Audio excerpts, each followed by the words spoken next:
Assalomu alaykum azizlar, kanalimizga xush kelibsiz. En so'nggi ma'lumotlardan xabardor bo'lish uchun kanalimizga obuna bo'ling. Diqqat, tezkor xabar tarqating.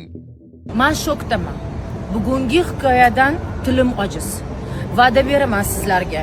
Mana shu qizni hech qachon boshqa tanimaysizlar. U yangi qiz bo'ladi. Demak, 7 kundan keyin Zolishkaga aylantiraman shu qizni. Va albatta o'ziga ishongan, uverенный qiz bo'ladi. Xudo xohlasa, ishoninglar menga, meni kuzatib olinglar. Ko'rasizlar, 7 kundan keyin Gulchiroyni sizlar tanimaysizlar va eng asosiysi erkaklar uni orqasidan chopib yugurib yurishadi. Erim turli muammolar bilan bo'lgani uchun mendan jahlini mendan oladida, doim ket deb menga haqoratlaydi. 7 oydan beri ish qidirib yuribman, ish ham topolmaganim uchun ustimdan kuladi. Qo'limga bir so'm pul bermaydi. Borar joyim yo'qligi uchun majbur yashashim meni shaxsiyatimga tegishni boshladi. Qanaqa qilib hozir bu yerda yashayapsiz u bilan? Chunki mening boradigan joyim, uy olishga mablag'im ham yo'qda. Necha yil yashayapsiz u bilan? 7 oy bo'ldi endi. 7 oy bo'ldi. Уже ketishni boshladi. Oddiy sabablar aytyapman, men turmushidan to'y bo'lishimizdan oldin kreditlar olganligi haqida xabarim yo'q edi.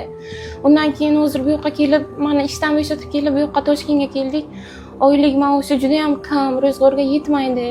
Yetishmovchilik sabab qattiq urushlar bo'lib ketyapti.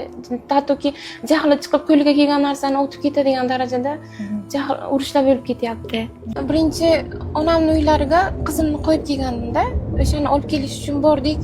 Birinchi turmush o'rtog'im bilan onamning yoniga janjal bo'lib ketdi-da, menga sen kerak emassan, senda xotin kerak emas deb meni tashlab ketdi onam. Nimaga? Urush bo'lib ketdi, ikkalamiz kelisha olmay qoldik-da mashinaning ichiga. Tushib ketdi dedi, "Qolmaysanmi onam yoniga?" "Yo'q" dedim. "Qololmayman, men ketaman sen bilan" dedim-da.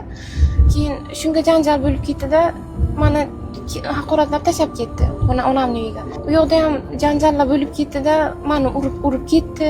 Meni ajrataman deb onam oraga qo'shilib ketdilar. Onamni ham qo'shib, onamga ham qo'l ko'tarib yubordi. Oilaviy bostirib kelishdi-da. Bilasizmi, onani ko'z oldida farzandni urishi juda ham ona yomon ahvolga tushdi-da. Men hattoki yotqizib olib ustimga chiqib uryapti-da. Shunaqa uryaptiki, onam kuchsiz bo'lib, ayol bo'lib kuchlari yetmayapti u erkakka. Qarindoshlari bu yoqdan onamni juda ham qattiq nimaga tushirdi-da. Qo'llari ko'karib ketgan holatda больницаga olib bordik, lekin tanimay